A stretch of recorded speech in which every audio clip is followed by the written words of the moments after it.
Ben, en fait, c'est Bruno Berenguer m'a appelé un jour, c'est France Musique, pour me demander de raconter l'histoire de la comédie musicale en 50 minutes. Et je lui ai dit, bah oui, c'est génial, mais 50 minutes, c'est un peu court, et puis ce sera un peu prétentieux.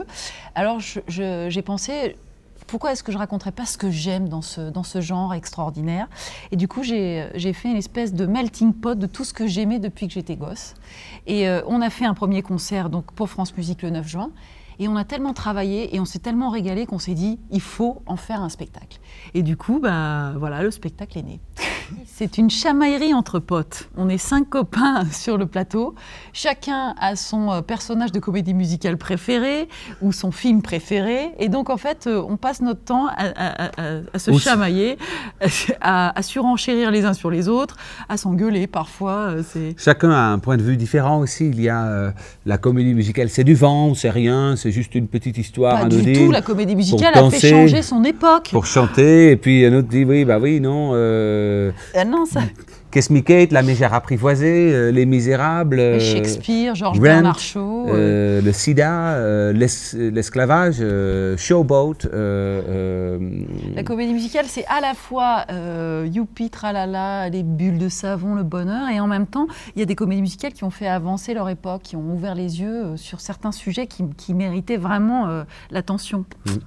Et une phrase qui est très rigolo, c'est que la comédie musicale, c'est l'histoire d'un homme qui rencontre une femme qui chic to chic. La comédie musicale, c'est l'histoire d'une femme qui rencontre un homme qui chic to chic. Voilà.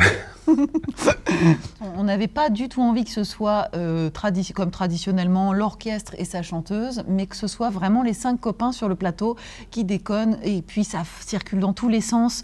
Il y en a un qui joue de la basse, tout d'un coup on le retrouve au piano, celui qui joue de la guitare on le retrouve à la basse, et celui qui joue du piano, il se retrouve à chanter. Et la fille qui chante, elle fait des claquettes, et le garçon qui est derrière sa batterie, il se lève et il parle. Mais quel miracle! C'est pas un concept, c'est une comédie musicale. Ouais. Mais les musiciens sont comédiens, c'est des musicomédiens. Ouais. Parfois, il y a un pas de danse, on ne peut pas appeler ça une chorégraphie, mais voilà. Il y a une très belle scénographie de Niels. Ah oui, il y a des choses assez poétiques et magiques qui ont été faites par Niels. On s'envole dans ce spectacle, on rêve, on rigole. Oui, mais toi, non. Hein. Ah non, moi je rigole pas du tout. Ah, moi je sue. En fait, ça c'est tous les spectacles qu'on fabrique avec Frédéric. On aime bien, comme nous, comme spectateurs, des spectacles où on rigole, on est ému et on apprend quelque chose. Mais pas, attention, on va vous raconter quelque chose. Mais pas comme ça, de manière, pouf, comme par miracle, on a appris d'où venait la première comédie musicale, ou qu'est-ce qui s'est passé à cette époque-là. Je trouve ça vraiment merveilleux quand on est à la fois là pour se marrer et pour découvrir des choses. Donc, oui, et que la comédie musicale, il y en a partout. Ouais.